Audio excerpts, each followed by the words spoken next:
I'm Dr. Lily Krug, though most people just call me Lily these days. After years of saving lives, I now mostly deal with paperwork at a local hospital and occasionally help out new doctors. But today isn't about any of that. Today, I'm getting ready to meet Amy, my son Scott's fiancée. My usual home is under renovation, so I'm staying in this small, simple rental. It's not much, but it's comfortable enough for the time being.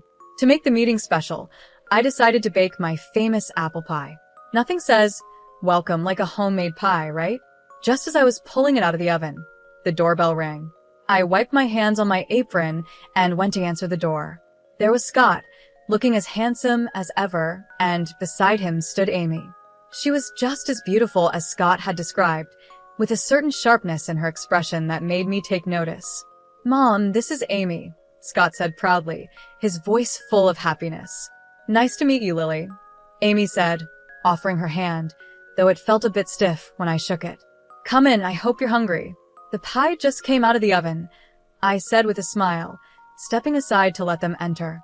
Amy walked in and immediately started looking around the living room and kitchen. I noticed the little frown on her face as she took in the third-hand furniture, the old kitchen cabinets, and the plain walls that could definitely use a fresh coat of paint. "It's cozy," she said at last, with a polite smile that didn't quite reach her eyes. "So, Lily, Scott tells me you work at the hospital. What do you do there?" she asked. "Oh, just some administrative work now," I answered, not wanting to boast about my long career. Scott glanced at me in surprise. "Mom, why don't you tell her about," he started, but I quickly cut him off with a wink as I began slicing the pie. "Never mind that. Let's have some pie. You'll love it, Amy. It's my special recipe," I said, steering the conversation away from my job. As we sat down to eat, Amy seemed more focused on asking questions than enjoying the pie. "So, how did you manage to send Scott to private schools?" "That must have been tough on just a hospital admin salary," she asked, her tone a bit too forward for my liking. The question took me by surprise. It felt a little too personal, and it annoyed me. I kept my voice steady. "Well, I had some help from my parents. They left me a small inheritance," I replied, hoping to keep things polite. I could tell she was judging me, trying to figure out how someone with a simple job could give their son such a fancy upbringing. Her questions felt more like an interrogation, each one coming with a sharpness, even though she tried to hide it under a polite tone. Scott, bless him, didn't seem to notice the tension. "Amy's been great with all the tech support at her job. You should see her in action, Mom," Scott said proudly. "That's impressive," I said, turning to Amy with genuine interest. "Technology really is the future, isn't it?" "It is, and it's so rewarding to be at the cutting edge, being part of something that really makes a difference," Amy replied. There was a mix of pride in her voice, along with something else I couldn't quite figure out. We kept chatting while eating the pie, moving from Scott's job to their wedding plans. I did my best to make Amy feel welcome, despite the awkward start.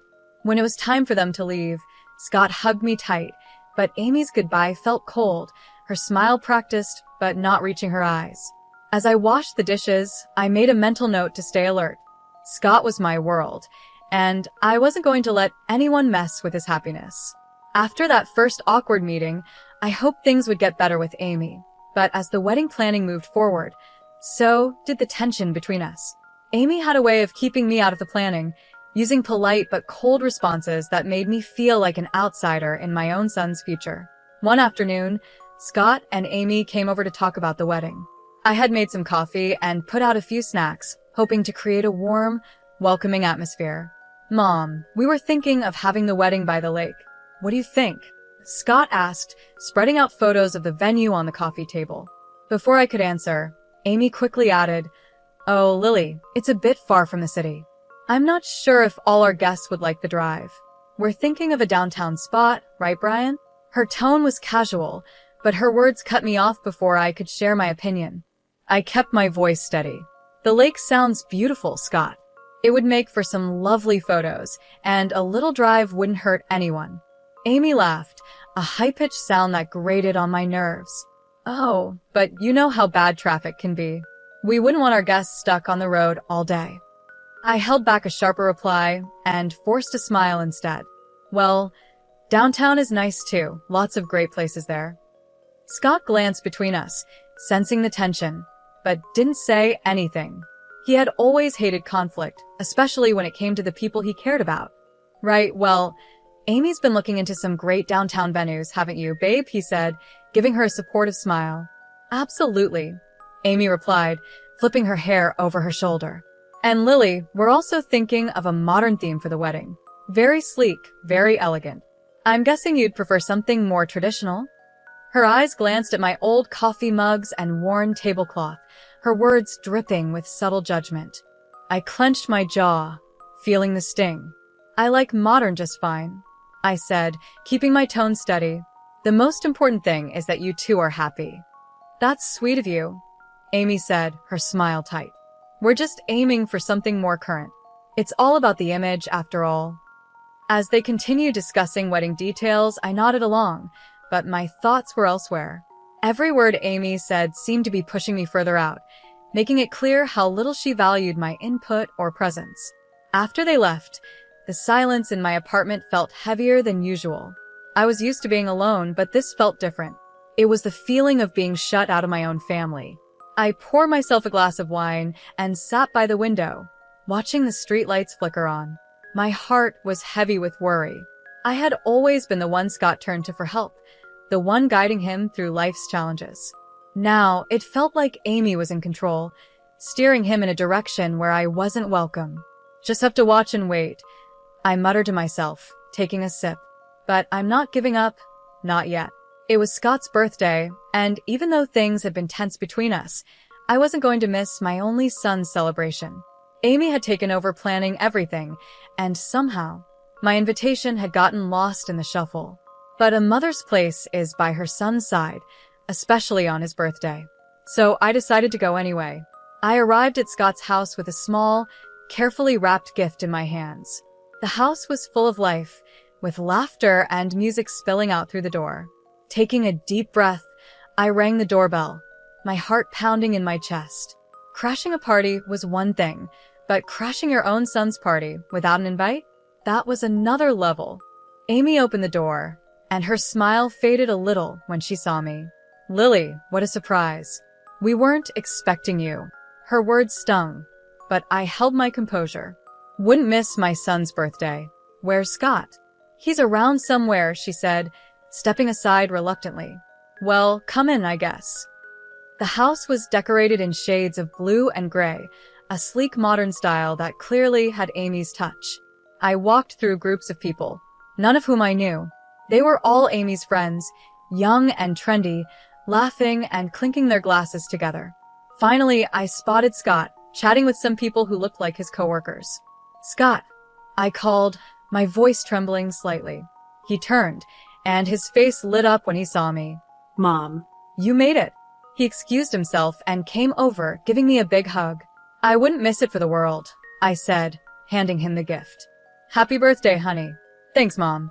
I'm so glad you're here. He looked genuinely happy, but there was a bit of confusion in his eyes, like he was wondering why I'd say that. Just then, Amy appeared beside us, her smile tight. Scott, your friends were asking about you, she said, then turned to me. Can I get you a drink, Lily?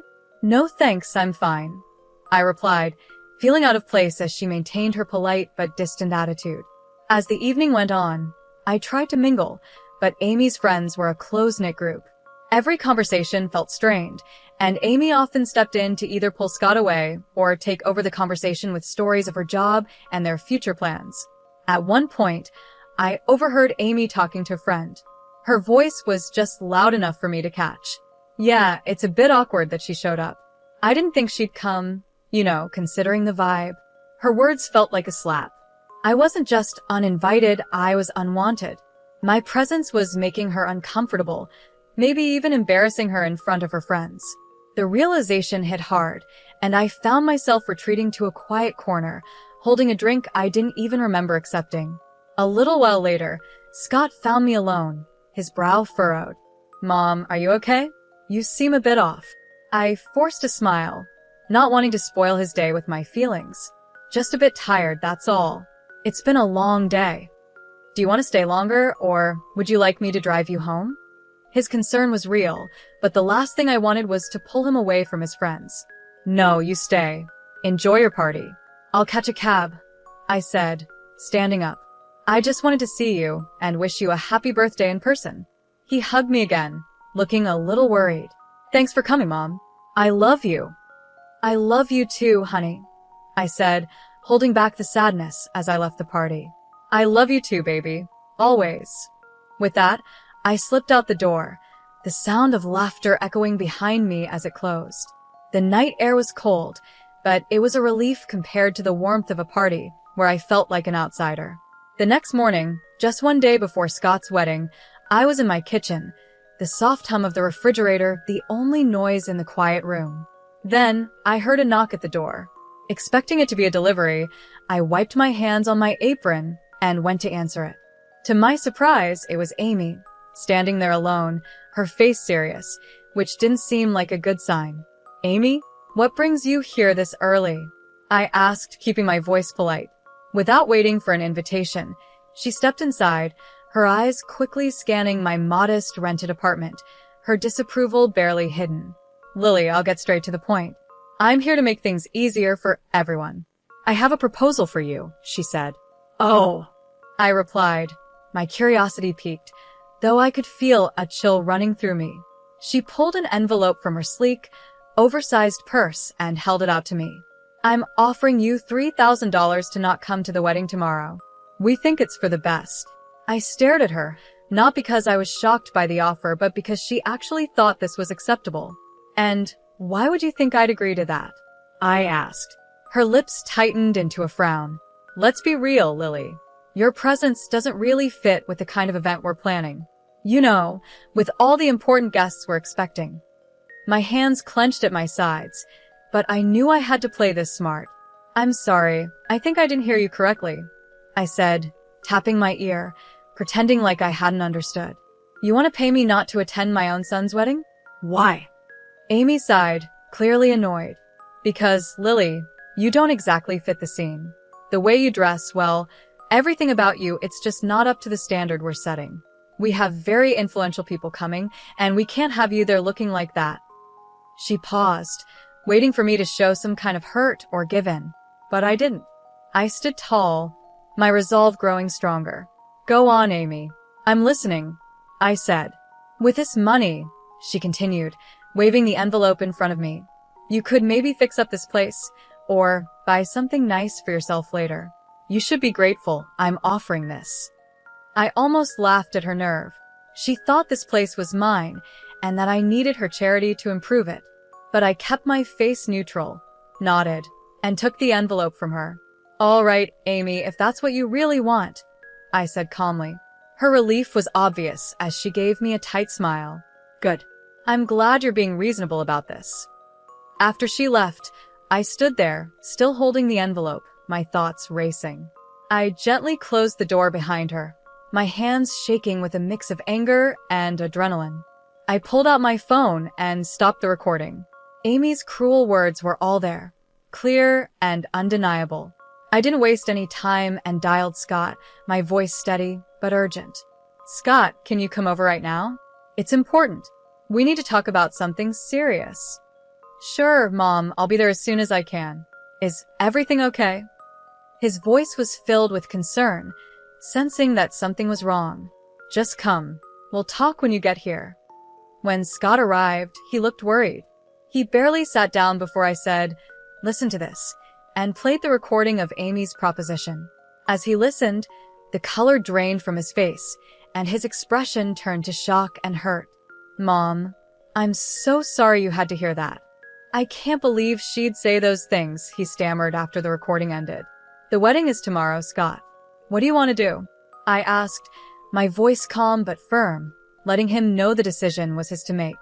He ran his hands through his hair, clearly frustrated and confused. I want to confront her, tell her it's over, and cancel the wedding. I can't marry someone who would do this. I held up my hand to stop him. If you do that now, everyone will see you as the bad guy, and she'll play the victim. We can't let her control the story. Scott paused, thinking over what I said. So, what do we do? We need to let everyone see her true colors. Let them hear the Amy I heard on this recording, I said, my voice calm but full of determination. He nodded slowly, understanding. Okay, Mom. I won't say anything to her yet. After Scott left, I made several phone calls to old friends and former patients, people who knew me well and had been part of my life because of the surgeries I had performed over the years. We talked about old times, and though I didn't give too many details, I hinted that I might need their support soon. Sitting back on the couch, I felt a mix of anxiety and resolve. Tomorrow would be a big day, one way or another. I was ready to stand up for my family and show everyone who Amy really was. This wasn't just about stopping a wedding. It was about protecting my son from a life of manipulation and lies. The wedding day arrived, and with it came a swirl of nerves and a sense of duty. Today would change everything, no matter what happened. As the guests began to settle into the beautifully decorated hall, whispering excitedly about the upcoming ceremony, I knew the truth would soon come to light. I braced myself for what was about to be the hardest thing I'd ever done. The plan was simple, but powerful. Just before Amy and her father were supposed to make their grand entrance, a video about Amy and Scott's relationship was set to play. Instead, I had arranged with the AV technician to play the audio recording of Amy's cruel offer. My heart raced as the moment got closer, knowing how much impact it would have. As the guests chatted, waiting for the ceremony to begin, I gave a signal to the technician. The lights dimmed, and instead of the soft music of the couple's video, Amy's voice filled the room, loud and clear. I'm offering you $3,000 to not attend the wedding tomorrow. We think it's for the best. There was an instant reaction, a gasp from the crowd, followed by murmurs of confusion and shock. People looked around, trying to understand what they had just heard. Then, the doors opened for Amy's entrance with her father, the timing perfect. The room went silent as they walked in. Her father smiled and waved, unaware of what had just happened. But Amy's smile faded as she realized that all eyes were now on her, filled with judgment and suspicion. As they reached the front, I moved to the second part of the plan. The screen switched to a video montage of testimonials from respected city figures, colleagues, and patients. They spoke about my years as a skilled surgeon, the lives I had saved, and the positive impact I had made in the community. The contrast was striking proof of my life of service and respect, directly challenging Amy's earlier words about my character. Amy stood frozen, her face pale, as the video continued. The guests, now clearly against her, whispered among themselves, their looks ranging from pity to disdain. Amy's mother, sitting in the front row, had tears running down her face, her hands covering her mouth in shock. Amy's composure crumbled, her earlier confidence shattered. She had been exposed in front of the very people she had wanted to impress. As the video ended, the room fell into a heavy silence. The weight of what had just happened hung in the air, thick with broken expectations and hard truths. My son Scott took a deep breath and stepped up to the microphone, his face serious. Every eye in the room was on him, filled with curiosity and concern, waiting for what he would say next. I'm very sorry, Scott began, his voice echoing through the silent hall. But I didn't see the selfishness and arrogance of my bride sooner. He paused, looking out at the crowd with regret. I'm canceling the wedding, and I apologize to all of you for the inconvenience. Then he turned to me, his expression softening. Mom, I'm sorry. Thank you for everything you've done for me. Without you, I might have made the biggest mistake of my life. His voice cracked a little, and my heart filled with both pride and sadness for what he was going through. A soft murmur of support rose from the crowd, and some guests stood up, applauding his courage. A tear slipped down my cheek as I watched my son, standing strong and showing the values I had always hoped to instill in him: integrity and strength. At that moment, Amy, who had been standing off to the side, broke down in tears. I didn't know about your mother's background, she sobbed, her voice desperate. This changes everything. Please, Scott, can we just talk about this? But Scott shook his head, his decision firm. There's nothing left to talk about, Amy. It's over. Even her parents looked at her with shock and disappointment, clearly stunned by her actions. They, too, seemed caught in the uncomfortable position of seeing their daughter's mistakes laid bare in front of everyone. Frustrated and embarrassed, Amy's emotions boiled over. This is all your fault, she yelled at me, pointing a trembling finger in my direction. Her voice was raw with anger. You've ruined everything. With those final words, she ran out of the hall, her sobs echoing behind her as the door slammed shut. The room was left in silence, everyone processing the unexpected drama. I moved to Scott's side, putting my arm around him. "You did the right thing," I whispered, feeling the weight of the day pressing down on both of us. He nodded, wrapping his arm around my shoulders. "Thanks, Mom. I couldn't have gotten through this without you." As the guests slowly began to leave, many offered quiet words of support or simply gave us a reassuring squeeze on the shoulder. I felt a mix of relief and deep sadness. The day didn't go how any of us expected, but truth and honesty won in the end. Scott was hurt, but he was free from a future that could have been much worse. After everything settled down, I finished the renovation of my house. It's beautiful now, a place full of peace and light, just like this new chapter of my life. 3 years have passed since that day. Amy, Scott's ex-fiancée, tried reaching out to me a few times, asking for forgiveness, but after everything, I just couldn't. I told her no each time. The last I heard, she lost her job. Her boss had been at the wedding and saw it all. She moved out of the city, and I don't know where she is now. In the meantime, life moved on in the best way possible. I retired from my hospital job, finally giving myself the break I deserved after so many years of work. Not long after, Scott met Janet. She's a wonderful person, kind and beautiful inside and out. They got married last spring, and it was the kind of wedding we had always dreamed of, full of love, laughter, and real happiness. Janet respects me deeply, and we've built a strong bond. It's such a joy to see Scott happy and in a relationship where they truly complement each other. Just the other day, during a quiet dinner at my house, Janet told me how much she appreciates our relationship. "Lily, I really admire how gracefully you've handled everything. I'm so grateful for how welcoming you've been," she said, her sincerity touching my heart. "I'm just thrilled to have you in the family, dear. You make my son happy, and that's all I could ever ask for," I replied, my voice thick with emotion. The kindness and love that now filled my home were a far cry from the silence it once held. It had truly become a home, ready for future gatherings and family celebrations. Feeling lighter and more adventurous than I had in years, I made a decision that even surprised me. I booked a trip around the world. It was something I'd always wanted to do, but kept putting off. Now, with everything falling into place, it seemed like the perfect time. When I told Scott and Janet, they were thrilled. "Mom, that's amazing. You've always talked about seeing the world," Scott said, his eyes lighting up. "And you've more than earned it," Janet added, giving me a hug. "We'll manage just fine here. Go make some amazing memories." So here I am, finalizing itineraries and packing my bags, ready to explore the places I've only read about or seen in pictures. It feels like I'm not just traveling to new countries, but also stepping into a new phase of life, one where I can simply enjoy and embrace the beauty of the world.